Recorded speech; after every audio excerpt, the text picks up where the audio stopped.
Today I'm going to tell you a story about a young lady who makes an interesting discovery about her past.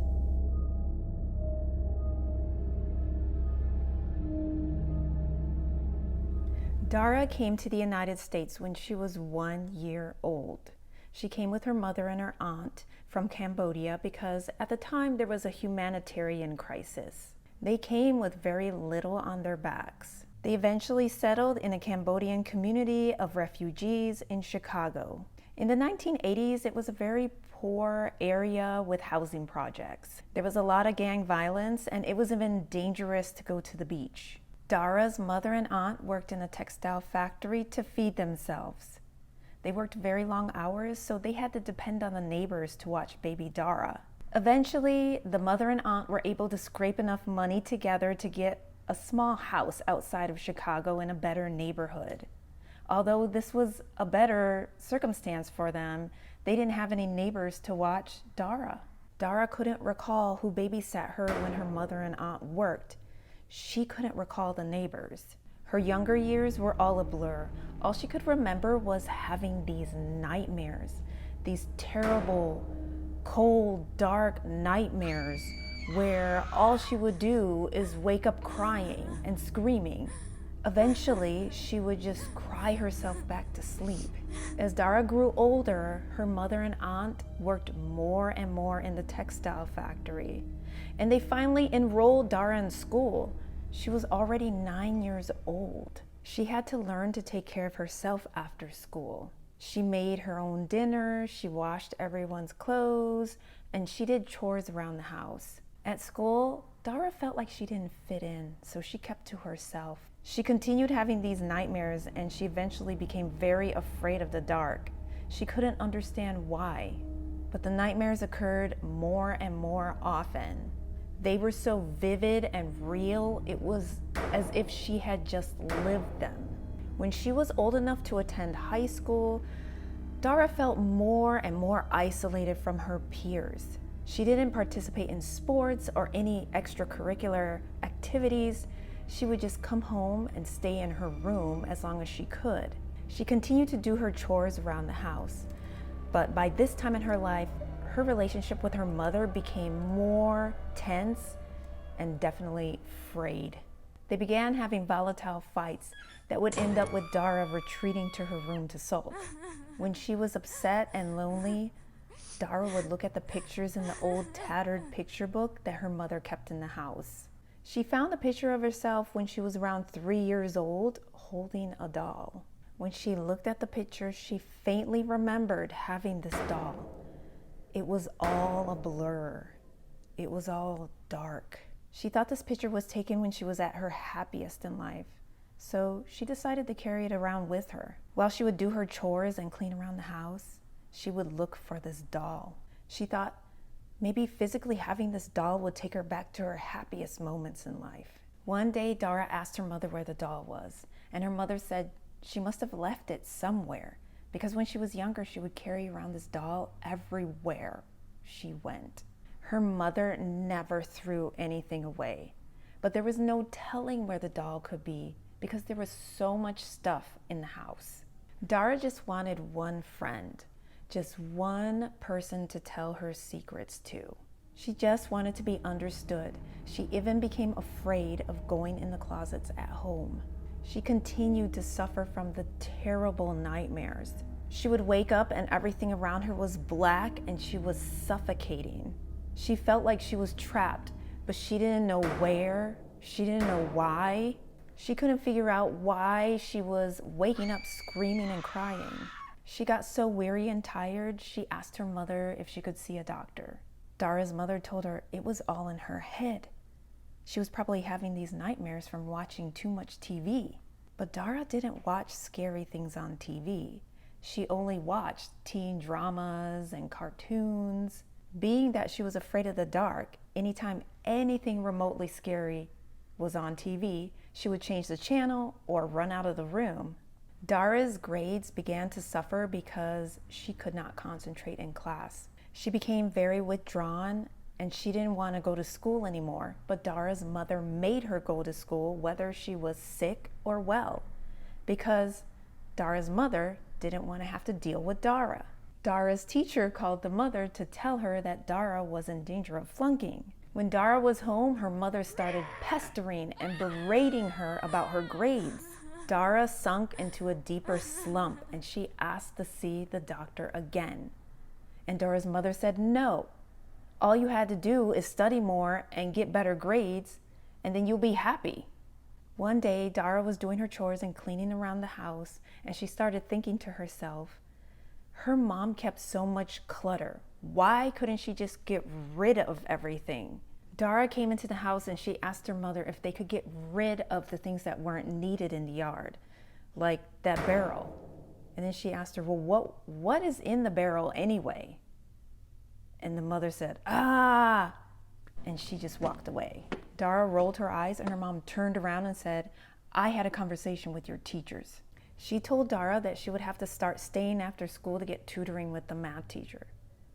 Dara got upset because she didn't want to stay after school. She hated school and she hated the math teacher. But he always calls on me. He's so rude and mean. He's always making fun of me, Dara said. Well, he probably wants you to do better, her mother said, and she walked away. The next day when Dara went to school, the math teacher berated her for not getting the math problem right. Dara thought right then and there, I am not staying after school. So Dara went home after the dismissal bell. She sat in her room and looked at the picture with her and her doll. And then she thought to herself, when is my life gonna get any better? And then she cried and she fell asleep. Hours later, she woke to the slam of a door. She looked up and her mother was peering right at her. I told you you were supposed to go to school. You did not go to after-school tutoring. Dara pushed herself up from bed and snapped, you are the worst mother in the world. Do not tell me what to do. I hate you. Dara's mother stood in the doorway and her face reddened. She said, I do everything for you. I work 16 hours a day to feed you. This is how you thank your mother? I should have left you in Cambodia when I had the chance. Dara boiled inside. Tears streamed down her face as her mother stomped off. Then Dara ransacked her room.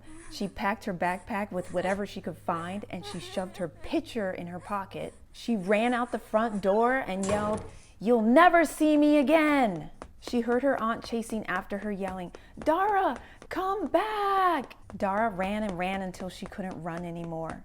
And then she walked. She walked as nightfall came and she grew scared. But she was determined to get as far away as she possibly could. In time, Dara had bused and hitchhiked her way across country to Los Angeles. She had been sleeping wherever she could. She had been eating whatever she could find. She figured she could find a place in Los Angeles. She had seen on TV that this is the place to go when you have nowhere else to go. But wherever she went, she continued to have these terrible nightmares that haunted her. She survived 5 months on the streets until she couldn't take it anymore. She turned herself into a woman's shelter and then they placed her into a group home. They recommended that she go back home. She told them there was no way in the world that she would go back home. Although living on the streets for the past few months was rough, she could not see herself going back to living with her mother. Dara saw a therapist and talked about the shaky and volatile relationship between them. She discussed her nightmares, being afraid of the dark, feeling like she was smothered, being trapped in blackness, suffocating, and feeling like she had to pull herself out of an endless tunnel. She hated to go to sleep because it was in the dark. She hated going in closets or small spaces. The therapist asked about happy memories, and Dara said that she didn't have any. All she could remember was this doll, this picture of this doll. The therapist said the nightmares must be from some kind of trauma that Dara was holding inside. And maybe it was probably from the experience of fleeing Cambodia. Dara agreed. She said that even though she was only 1 year old at the time, that had to be the reason why she was having the nightmares. Dara spent several months in the group home, and even though she was happy to be away from home, she still felt empty. The therapist asked Dara if she was willing to go home, if enough time had passed where she could forgive her mother. So Dara decided she would call home. When her aunt answered the phone, she was both relieved and distraught. She told Dara, "All these months I've been searching for you. We couldn't find you. Your mother had a heart attack. She's not here anymore." Dara shook with the news.